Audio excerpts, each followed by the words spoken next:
Imagine this. You're hyped about the release of a game you've been waiting for months. The global community is buzzing with excitement, but there's one problem. The game isn't out in your region yet. Staggered release dates across multiple servers can be a frustrating experience for the players. While it might seem like a minor inconvenience, it actually has several significant downsides. First up, spoilers. When a game releases earlier in other regions, social media becomes a minefield. Players from regions with earlier releases start sharing gameplay, story details, and surprises, which can easily ruin the experience for those who haven't had a chance to play yet. Next, there's the issue of community fragmentation.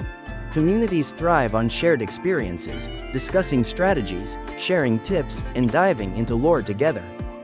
But when one part of the community gets the game before others, it creates a divide. Some players are left out of conversations, unable to participate because they haven't even seen the content yet. Then, there's the emotional toll.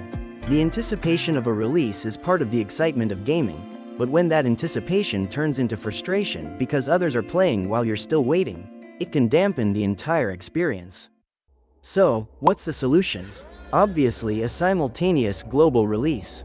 For this case in PGR, is the moment where global and the other server finally catch up with CN server. Luckily, thanks to a faster patch cycle, the global server is slowly catching up with the Chinese server. But the big question has always remained: how long will it take? Thanks to the community's help, we now have data that shows the average patch length of each server. As you can see, the average patch length for the global server is around 36 days, while for the CN server, it's around 42 days. With this data, we can now do some simple math to calculate further. From this, we can create an equation where the global server has finally caught up with the CN server if both servers have the same number of patches. So initially, we have a 2-year gap between the CN and global servers. This means that within 2 years since the initial launch, CN server already has at least 17 to 18 patches ahead. How to get this number? Basically just divide 730 days with 42 days, which is the average patch length of CN server. Since global server has a faster patch cycle, it only takes around 1.8 years or at least 21 months for global to have the same amount of patches as CN server. But that's assuming the CN server doesn't do any updates since initial release. Since CN server also continues to update the game each month, we need to adjust the equation further. So here we have 4 variables. First, is the average patch length for the CN server. Second, is the average patch length for the global server.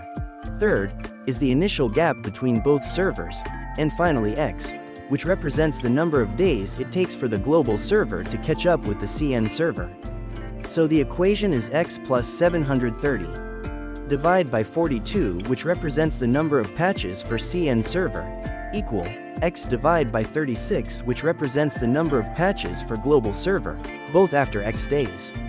From here we simply solve the equation for X, which gives us a result of approximately 4,380 days for the global server to catch up with CN server. If we convert that to years, it amounts to roughly 12 years, or around the time of the global server's 12th anniversary. So basically, we never catch up. Given the significant 12-year gap, one important question arises. Will the developers adjust their strategy to make the global server catch up faster, or will they continue at the current pace? If the developers decide to accelerate the catch-up process, we could see more frequent updates and a faster patch cycle for the global server. This approach would help bridge the gap more quickly, allowing global players to access content and features sooner. However, accelerating the update cycle comes with its own set of challenges. More frequent updates require significant resources and careful planning to ensure quality and stability. Ramping up the pace could lead to more bugs or incomplete features if not managed properly. Additionally, the developers would need to consider how to handle the increased workload and maintain a balanced content release schedule. On the other hand, if the developers choose to maintain the current pace, the global server will continue to progress at a steady rate, which could have several implications. Maintaining the current pace means players can enjoy a more stable and predictable update cycle. There's less risk of rushed content or unforeseen issues, and the developers can focus on quality over speed. This approach also allows the community to digest updates and changes more thoroughly. However, with the growing number of new games being released, maintaining a slower pace could pose additional challenges. As more players turn their attention to new titles, there's a risk that the global server might struggle to retain its player base if it's perceived as lagging behind. The constant influx of new games can shift players' focus and affect long-term engagement with the current game. The presence of exciting new titles in the market adds pressure on developers to keep their game relevant and engaging. If the global server is seen as always catching up, players might be tempted to explore newer games that offer more up-to-date experiences. Whether they choose to speed up the catch-up process or maintain the current pace, it's crucial for players to stay engaged and provide constructive feedback. We can only hope that Kuro listens to this feedback and makes adjustments accordingly. As always, if you have any thoughts, just leave it in the comment section down below.